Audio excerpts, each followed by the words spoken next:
Coming to you from the greatest city in the world, this is the #1 showbiz podcast. It's Talk for Two. Here's your host, Matt Bailey. Thank you, Mr. Gary Owen, and thanks to our season sponsors, Axtel Expressions and the Tangent Bound Network.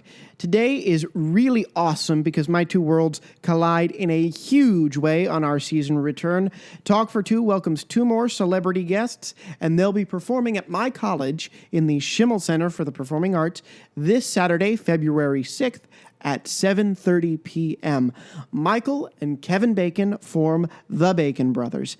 They have 7 studio albums and 1 live album under their belt since they formed over 20 years ago. Now, when it comes to the brothers, I know you've seen at least one film Michael has scored, and I'm sure you've seen Kevin on TV or in film, but forget that. It's very important that you understand today is all about the music. I do touch just a tiny little bit on their separate achievements, but we really want to talk about the band and talk about this show Saturday. I cannot tell you how thrilled I am to have sat down with them both. Here now, our interview with Michael and Kevin Bacon, the Bacon Brothers. Kevin Bacon, Michael Bacon, the Bacon Brothers, welcome to the program. How are you today, gentlemen? Great. How you doing? I'm doing great. All right, let's jump in. You guys are coming to Pace University this Saturday for a concert at the Schimmel Center. What excites you the most about being back in New York City to perform? Oh, I think it's just that. It's our hometown, and I haven't seen the venue yet, but I hear it's really nice, and we love playing in New York. Yeah. Now, tell me about the formation of the Bacon Brothers as a band. Of course, you both have wonderful separate careers. What made you decide we're going to come together and we're going to do albums and go on these little tours? Well, we had been writing songs. I was acting. Michael was composing and was also a recording artist himself. And we would get together sometimes and put some songs together. We did a demo of that, and they were mostly songs that we were hoping to get recorded by other people. And a friend of ours heard the demo and just suggested that we come down to Philadelphia, where we grew up, and play one show down in Philadelphia. So we kind of talked about it and decided it might be fun. I'd never really stood on a stage with a guitar and sung my songs before, and I felt like it would be an interesting challenge, and so my brother showed a tremendous amount of confidence in my ability to be able to do that, and we went down and played one show. We added 2 guys to the band, a percussionist and a bass player, and then somebody called Mike and said, "Hey, how about another show?" And then another show and another show, and then we kept writing songs. We ended up having enough tunes to do an album, and then it just kept going from there. So it was just kind of there wasn't a big plan. It's not like we sat down and said, "Oh, time to have a second career." It just kind of evolved. Yeah, and Michael, I want to ask, from your perspective, coming from all of the composing for film that you do, how fun is it to get out there and be on stage with your family and get to do these shows? Well, it's fantastic, particularly because I absolutely love this band, and I feel my brother's a really, really strong songwriter and musician, and even if he weren't my brother, I'd be in a band with him. So it's that much better that we're brothers, and also in terms of the business end of it, having a band, we have the total of 6 guys in the band. We travel with 3 or 4 extra people. It's a business, and the same way if we owned a dry cleaners, we would be doing a lot of talking about the future of the business and how it's run and what the challenges are, and that's the way the band is. So the other thing that's nice is we get to spend time with each other, and we're both busy guys, and the fact that we have this band, we need to talk to each other and see each other, and that's really a very, very cool thing. And do you guys look at it as kind of a rare treat? Now, this tour that you're doing this month, this week, is they're the only dates on your website. Do you look at it, because of how busy both of you are, as a rare treat to get out and do these? Honestly, it's not that rare. We last year we played a lot of shows. Yeah. So what happens is that sometimes there's long breaks in between playing, and then we sort of talk to each other and we say, "What do you think? You think we need a rehearsal?" Yeah, I guess we maybe should. And so tomorrow we're gonna get together and and dust off the set and see how if we all remember it. I know that individually, Michael and I go and practice a little on our own, but in the band we really don't have to worry about them because they're really just so on it, musically. Yes. But I'll tell you, it's funny because I was looking the other day at I was trying to find our most current set list, and like our catalog of songs that we could play is now pretty big. I mean, 7 records is a lot of songs to choose from. And honestly, sometimes I'm embarrassed to say this, I just forget them. I just don't remember. I'll sit there, and I don't have them. I don't have charts written down for everything. There's no. For me, the only archive is the actual recording, and I'll sit there and go, how did I play this? It's not coming to me, Yeah. Now, you mentioned your band and getting together and brushing off. One of your band members is a professor here at Pace, Paul Gazzone. Now, Michael, you met Paul first and at a concert where you were opening for Tom Rush. And can you tell me about how you met him and then how Paul became a member of the Bacon Brothers band? Yeah, I was. Tom was playing at a venue in Philadelphia, and I was opening for him. I did a lot of opening act stuff relatively early in my career. And Paul and several other people who were sort of in the same milieu as Paul were his backup band. And I just met them that night, and I was very impressed with their musicianship and their flexibility musically to do lots of different things.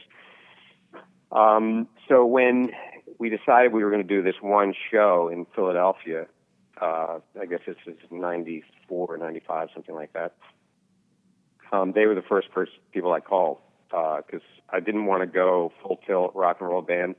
So we hired a percussionist, Marshall Rosenberg, who plays kind of on percussion instruments, but plays like a trap set. And then Paul singing bass and singing the tenor vocals.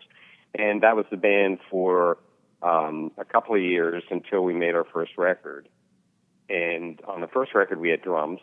Mm-hmm. And we kind of missed the drums once we finished that record. So that's when we sort of expanded and got Frank Velarde and Ira Siegel and Joe Monona. So now it's 6 people. Yeah, you do have an incredible lineup. Now, I want to switch gears just a little bit. We'll come back around to what audience can expect when we end this, but they will kill me if I don't talk about your careers separately. Let's start with you, Kevin. I got a lot of questions about the following, and I'm curious to know, just personally, the show is so wonderful. Stars have left shows that had dark subject matter. How did you approach the following?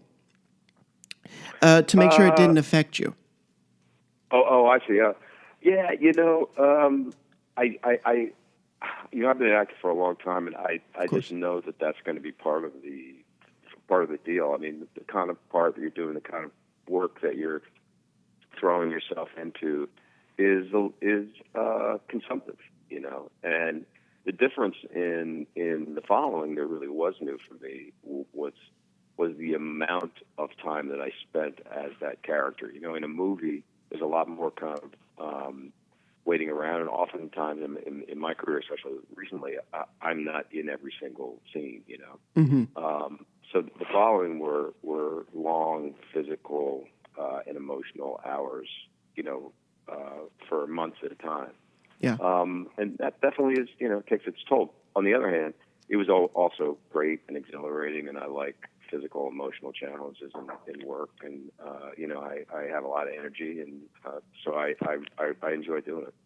Did your wife, I saw you talk about how you saw Kira doing a lot of TV work, and that's what got you interested in it. Did you talk to her about these challenges, and did she warn you that Well, wasn't like a movie? yeah, no, I mean, she didn't really have to warn me because I saw how hard she worked on her show. Yeah. And I also directed a bunch of those shows. So I knew what the schedule was going to be like. I saw that she would work all weekend, I mean, hour after hour to learn the lines. And the difference was that she played an incredibly verbose character, and I played the strong silent type. Yeah. So when it comes to learning lines, I got off easier than she did. Now, this is a fan question, and it's a friend of mine. He wants to know how you got involved in a more recent film project, which was Cop Car, an indie film. How were they able to nab you, and what drew you to the project? The script came, I think, because my one of my manager's colleagues was dating the director, and I mean, I think they probably would have sent it to me anyway. But you know, I liked it, and I had seen, I saw a film that the director had done that never came out, unfortunately, a horror movie, really well done horror movie called Clown. Mm-hmm. And yes, and I just was like, wow, he's got a really great eye, he's got a great vision, and I think it's a really fun part, and I'm on board. That's wonderful. Now, the last question, I know you get asked for you, Kevin, and then we'll switch to Michael. I know you get asked about 6 Degrees a lot, so I wanted to take a different route. If the theory holds true, what do you make of having a career that allows you to work with so many people and be connected to so many other people in the industry? Does it astound you? I mean, what astounds me is just having a career, period. I mean, you know, as an actor, that's just you know, being able to support yourself doing something that you know, a lot of people think of as like a very far off dream is you know, just I feel so grateful for that. That's wonderful. Now, Michael, let's switch to you. Now, you released Good News in the 70s with Larry Gold, and I think from what I was reading that kind of started your career as a recording artist, correct? Yeah, I started in the late 70s with Larry Gold. We formed a duet, and he played cello and electric bass, and I played guitar and sang, and we did very well very quickly. We were signed with Columbia Records during the Clive Davis era. And it really did start me on the career. I just quit college to join this band, and from that point on, I wasn't a very confident person, and Larry had enough confidence for at least 3 people. So it sort of got me started, and on the road to being able to make a living in music for my entire career. Wonderful, and everything with the band that came through. We want to get back to that in a minute, but I did want to cover both of you, just quick career highlights from you separately, and I hope that's okay. Sure. Yes. So you released that album, and what drew you? I'm curious because I'm a film major here at Pace. What drew you to film composing? I really have to give my son credit because he got born, and I was living the life of a itinerant musician with a PA system in my car and playing in colleges and high schools and elementary schools, whoever would give me a job. But once Neil was born, it was very obvious that was not really providing. So I pretty much gave up that dream of being, a rock star or a folk star, or whatever you want to call it. Mm-hmm. And that's when we moved to New York, and I had done quite a bit of film scoring already, sort of part-time. And I felt that was a career that had more possibility of providing a living for my family in the immediate sense. So we moved to New York, and I got absolutely no jobs.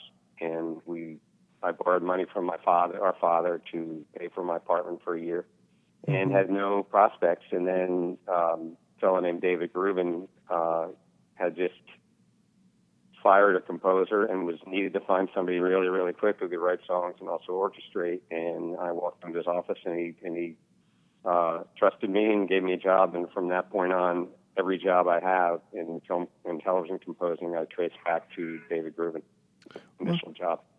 Wonderful. Now, I have to ask, with the band, and you've worked with Kevin as a composer, but again, going back to the band, can you talk about the difference between working with Kevin in the film realm versus working together as brothers with the band? Well, I think it's the first thing I'll say is the worlds of being a composer, writing instrumental music for films and television is very, very different than being a songwriter. In our band, we live and die on the songs we write. Right. And songs are about 50 times harder to write than instrumental music. I pretty much have a source that my parents implanted me when I was a very young kid that I can turn off and on like a spigot. And so when I'm doing a film project, I sit down and I can immediately start writing music. Wonderful. However, with songs, it's, first of all, you're responding to a very elusive kind of inspiration. And you don't know when it's going to come, and you don't know why it's going to come. And you can't really say, okay, at least the kind of songwriters that Kevin and I are, you can't really say, okay, let's get together at 10 o'clock and write this song. Here's the title, which is the way I used to be a songwriter in Nashville, staff songwriter at Combine Music, and that's the way we worked. You got there and you drank a lot of coffee in the morning and you came up with a title and you tried to see if you could bang out a song. So I think that Kevin and I did that for many years before we formed the band, and I think that we realized that that really wasn't our strong suit and that we were probably better at writing more confessional, more personal kinds of songs that are based on personal experiences. And that's kind of where I believe our success as a band has come, because when people come to hear us, they're hearing a really great band, but they're also kind of getting to know the two of us as brothers. And I think that that's kind of been our appeal over the years. Yes, and it's wonderful, and that's why I'm so excited for this show on Saturday. I'm really excited, and I want to know, can you give us a sneak peek before you get out of here, what audiences can expect? Well, one thing that's interesting about the Pace show is that we're going to start with the fourth movement of Mike's Concerto, and that's going to be, what is it, a quartet, Mark? Well, it's going to be, the way we're doing it, it's somewhat unusual. I have the whole cello concerto recorded, and we're going to have a quartet playing along with the track, and then also the cello soloist. So it'll be 5 players playing with track. Wonderful. So that's how we're starting out. And then we also are going to work those musicians into the first song of the set, and then continue on with our Bacon Brothers set. And it'll be what we call a split set, which means there'll be an intermission. And, a lot of our songs, we do stuff that's, full band, full-on rock and roll, and some kind of pared down, what we like to call, an unplugged section, and it's gonna be fun. We're looking forward to it. Yeah, I'm looking forward to it too, and it's obviously going to be very special because of our Pace Professor Gazzone. So I'm very excited. Hopefully I'll get to come. Professor. Yes. Professor Gazzone. Oh boy, We're gonna hear the end of that. Give him some shit about that.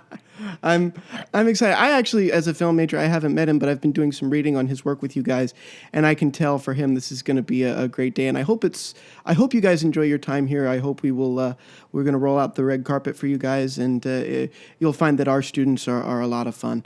So thank you both so much. Thanks for your help with the show. We really need it, and we appreciate it. Thank you both so much. Okay. Bye. Thanks again to you both. I cannot wait to see you on Saturday night.